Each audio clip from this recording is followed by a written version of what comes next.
Hi everyone, and a very warm welcome to my new video. So the month of April has recently started, and this month holds a unique significance for me ever since my child got diagnosed with autism about 14 years ago now.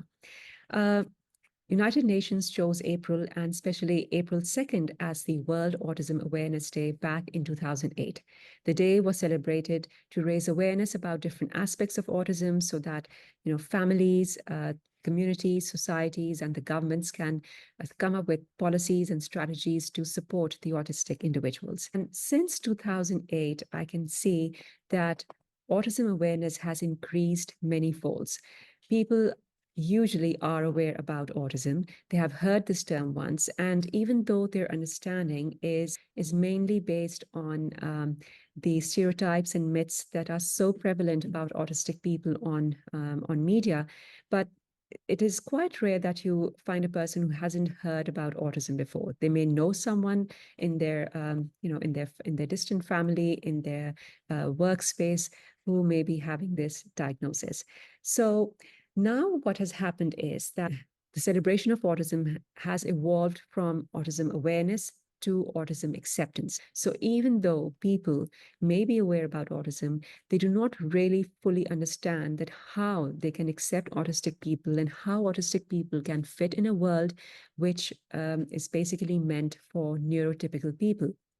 So, and that's where the struggle is, making the neurotypicals understand the differences and in terms of the challenges as well as the strengths that autistic people display, and how they can be fit in schools, in the community, at workplaces, maybe in your neighborhood, and how you can accept and understand their autism. So obviously a lot of this has to do with raising awareness, increasing knowledge about autism, and talking a lot about how autism comes in various forms. It is a huge spectrum, and as the saying goes, that there are no two individuals who are alike, who are autistic.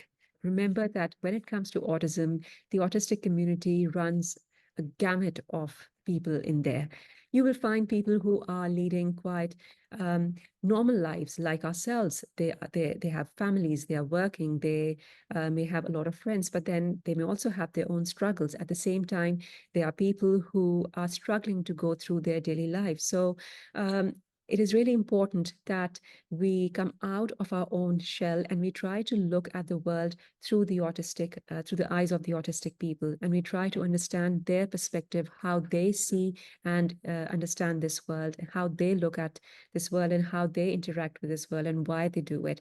So even as we celebrated Autism Acceptance Day on April 2nd this year, a lot of talk was now based on how the neurotypicals can accept autistic people and help them become part of their community.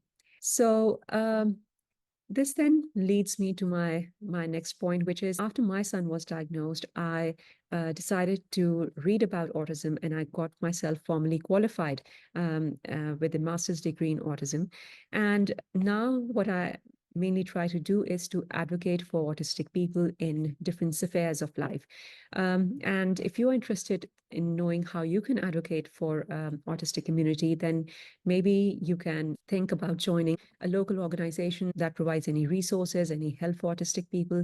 At the same time, you can advocate for autistic people by using your voice when it comes to making legislation for the autistic community. So, for example, here in Australia, the Australian government is now busy with drafting the first ever national autism strategy. So this can be a good time for you to voice your opinion about things that you support or you oppose. So other than that, I guess it is one can learn a lot from autistic adults, and that can really help break the various stereotypes or myths that you may hold about the autistic people. And I would encourage you that in this month you do take time out to either understand about autistic people from relevant resources. There are many good autistic advocates now who are spreading the right information, who are talking about their experiences of raising in a neurotypical world.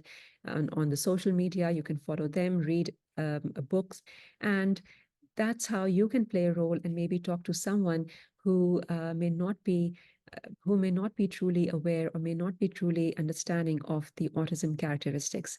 With this message, I would like to now say bye, take care, and I will see you in my next video.